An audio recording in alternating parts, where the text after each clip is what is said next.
Hai semuanya, video kali ini saya akan mengajak kalian untuk melihat bagaimana bison dipelihara dalam skala besar.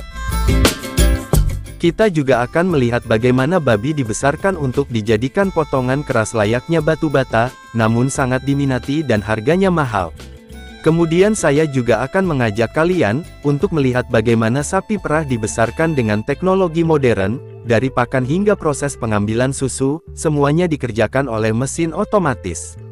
Sebelum kita lanjut, bolehkah Mimin meminta sedikit bantuannya, untuk menekan tombol subscribe atau berlangganan di saluran YouTube kami.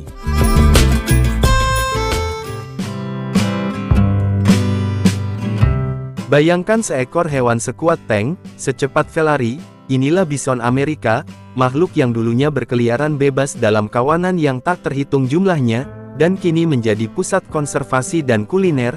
Ikuti saya dalam perjalanan luar biasa, melintasi padang rumput liar peternakan yang cermat, dan pemrosesan mutakhir, untuk mengungkap kisah lengkap tentang bison.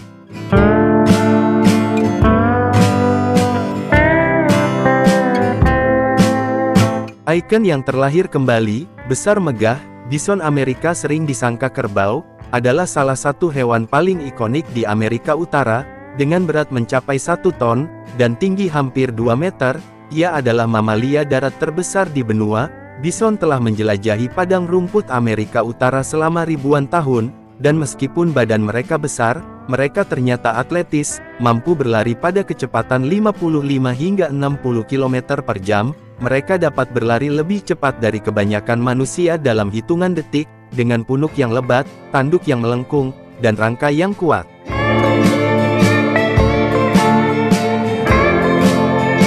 Bison Amerika diciptakan untuk daya tahan, dan bertahan hidup di dataran terbuka yang keras. Bison hidup dalam kawanan yang terstruktur, dengan hierarki yang jelas, tetapi jangan biarkan penampilan mereka yang tenang menipu Anda. Bison adalah hewan liar, dan ketika merasa terancam, mereka dapat menjadi sangat agresif.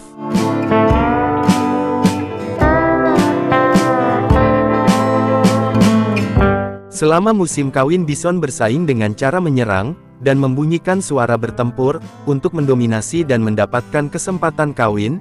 Itu adalah ujian kekuatan, dan hanya yang terkuat yang mewariskan gen mereka. Namun peran bison lebih dari sekedar kekuatan kasar dengan merumput, dan berkubang dalam debu. Mereka membantu menganginkan tanah, menyebarkan benih, dan menjaga keanekaragaman hayati padang rumput. Perilaku alami mereka meniru pembakaran terkendali, membantu memulihkan padang rumput, dan mencegah pertumbuhan berlebih, sehingga memberi manfaat bagi ratusan spesies lainnya.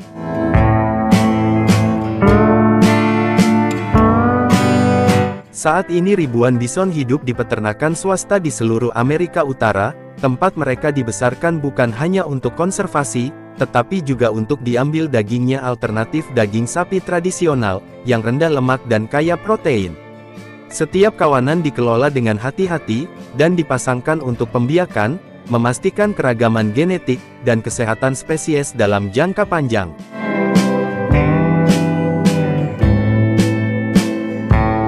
Tidak seperti bison liar yang mencari makan sendiri, bison yang dibesarkan di peternakan, mendapat manfaat dari pemantauan kesehatan secara teratur oleh dokter hewan, dan pengasuh memberikan vaksinasi rutin, memeriksa parasit, dan memastikan setiap hewan memiliki akses ke air bersih, dan makanan seimbang. Bison biasanya digembalakan di padang rumput alami, tempat mereka memakan rumput herbal dan tumbuhan liar, menjaga pola makan mereka sedekat mungkin. Dengan pola makan liar mereka, para petani dengan hati-hati, memberi makan bison dengan campuran padang rumput alami, jerami, biji-bijian, dan suplemen vitamin, untuk memastikan kesehatannya, terutama selama bulan-bulan dingin, ketika penggembalaan terbatas.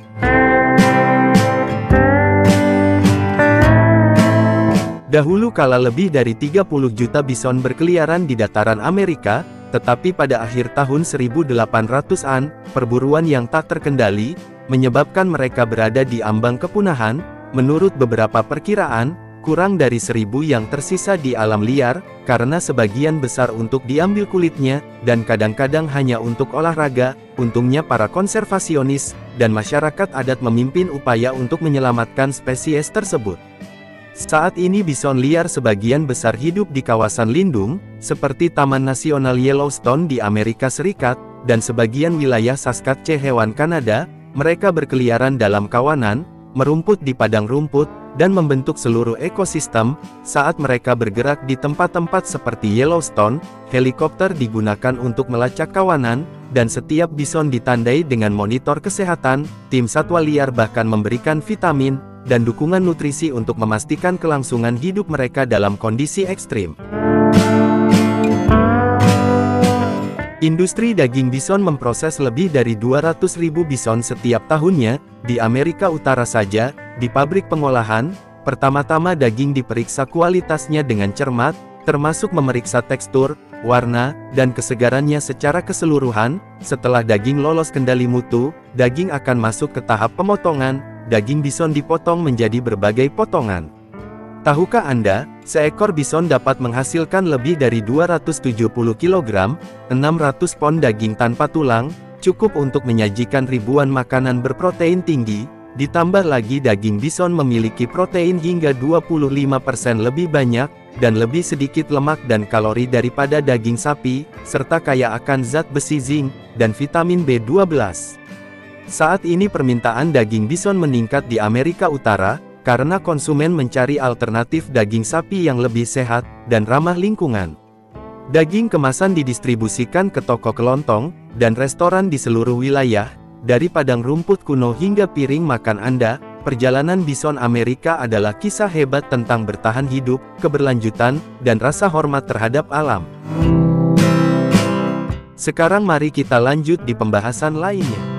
Tahukah Anda bahwa setiap tahun lebih dari 60 juta ton daging babi, dengan sebagian besarnya diubah menjadi mahakarya kuliner, yang memikat jutaan orang setiap pagi, dengan irisan renyah yang dipadukan dengan rasa bacon yang kaya dan berasap?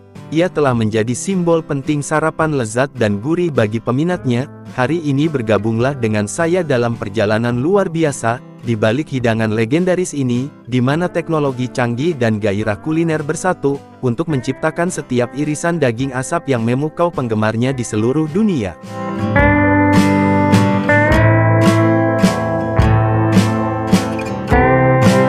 Pada awalnya, peternakan babi masih sangat sederhana, mengandalkan terutama pada alam, tanpa kendali atas gizi dan kondisi kehidupan. Saat itu, daging babi terutama digunakan untuk konsumsi lokal, dan diawetkan melalui penjemuran atau metode pengasapan tradisional. Namun seiring berjalannya waktu, seiring dengan kesadaran akan rasa, nutrisi dan keamanan pangan meningkat, model peternakan babi juga berkembang secara signifikan. Peternakan modern di Eropa tidak hanya menerapkan teknologi canggih, tetapi juga fokus pada peternakan berkelanjutan, dengan kontrol ketat atas segalanya, dari pakan, lingkungan hidup hingga pengolahan.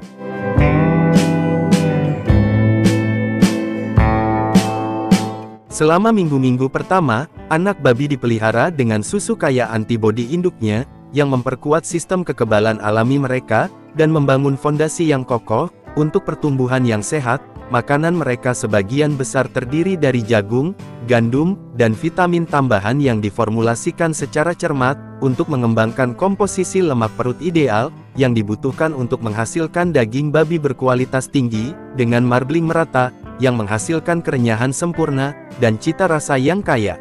Dibesarkan di lingkungan yang canggih, babi-babi ini tumbuh dengan kecepatan yang mencengangkan, hingga 1,8 kg per hari. Hanya dalam waktu 6 bulan, berat badan mereka mencapai sekitar 110 kg, dan siap untuk proses pemanenan. Di pabrik pengolahan babi dibius, untuk memastikan proses tidak menimbulkan rasa sakit, dan mematuhi peraturan kesejahteraan hewan. Setelah dibersihkan, babi dibelah menjadi 2, dan potongan dagingnya dipindahkan ke konveyor berjalan. Selain dibagi menjadi bagian-bagian tertentu, seperti daging tanpa lemak, lemak, tulang, iga tulang, dan lainnya, perut babi adalah potongan terpenting untuk membuat bacon, dipilih dengan hati-hati dan dipindahkan ke area pemotongan khusus.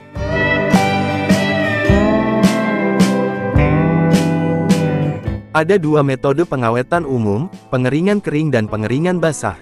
Dalam metode pengeringan kering, perut babi dibaluri campuran garam secara merata, gula, merica, bawang putih, dan rempah-rempah alami.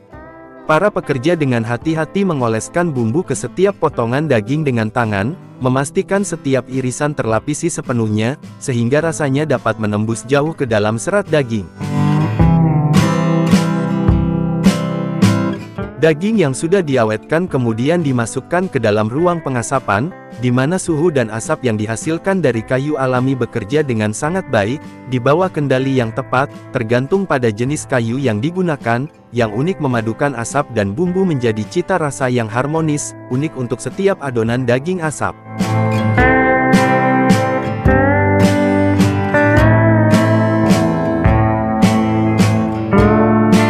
Proses pengawetan biasanya berlangsung selama 7-10 hari, tergantung ketebalan setiap potongan, dan resep spesifik setiap fasilitas.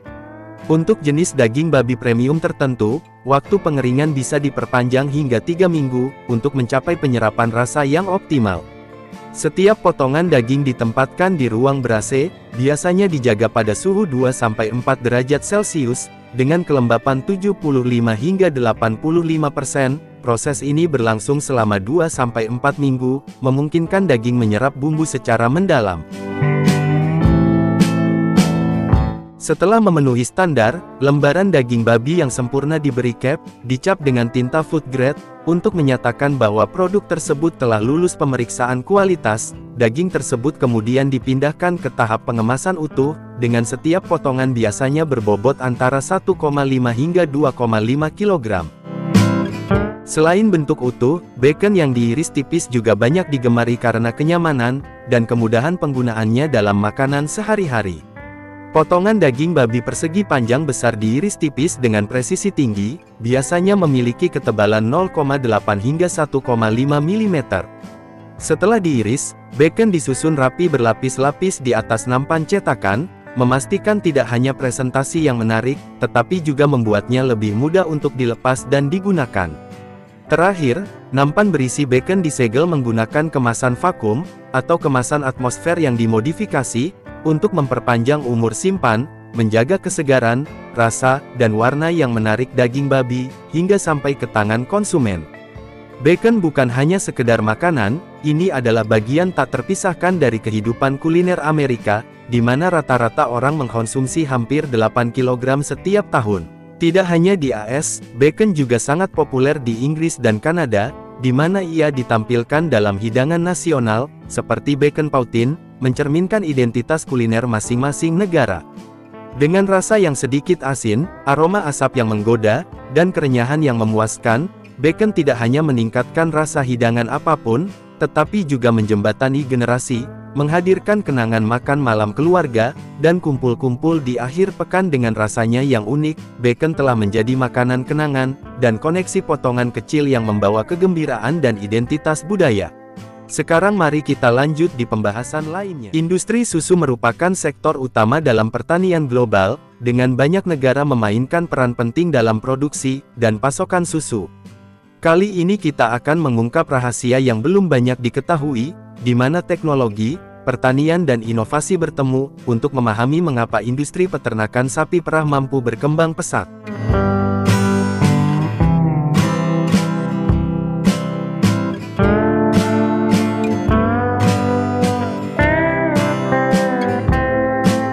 Di peternakan sapi perah tingkat lanjut, sistem monitor digunakan, pemantauan modern dan cerdas, teknologi yang dirancang khusus untuk sapi perah.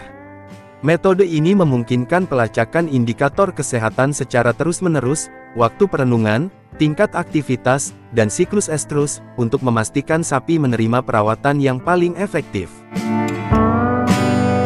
Anak sapi yang dibesarkan dengan model ini, dipelihara di lingkungan yang bersih dan berventilasi baik.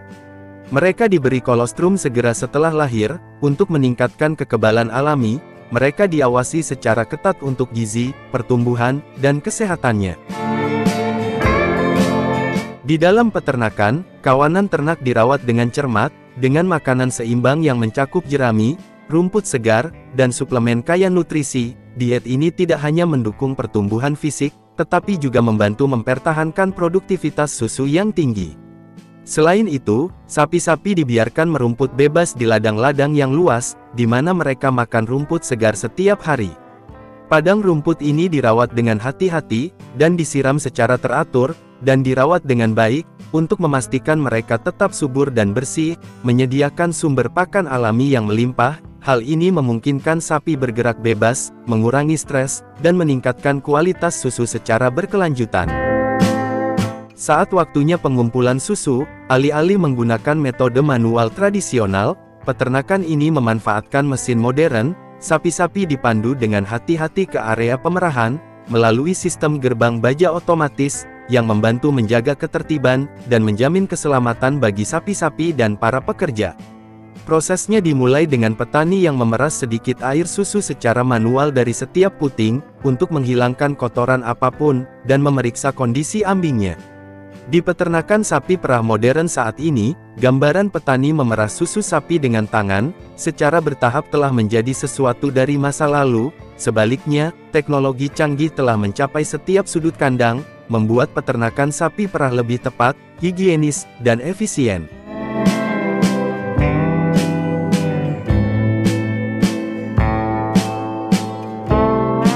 Mesin pemeras susu modern sering dilengkapi dengan sensor bio, dan sistem kontrol cerdas. Mesin secara otomatis berhenti ketika produksi susu mencapai tingkat yang diinginkan, memantau jumlah susu yang diproduksi oleh setiap sapi, dan bahkan mengeluarkan peringatan jika ada kelainan yang terdeteksi. Mereka memantau semuanya melalui sistem pintar mereka, menyesuaikan jadwal pemerahan secara otomatis, dan sebagai hasilnya, kawanan ternak dirawat secara lebih ilmiah dan efisien daripada sebelumnya. Rata-rata setiap sapi dapat menghasilkan 25 hingga 35 liter susu per hari, yang kemudian dipindahkan ke tangki penyimpanan besar. Selama proses pemerahan, sapi-sapi diberi pakan di lokasi dengan pakan yang kaya energi, dan padat nutrisi.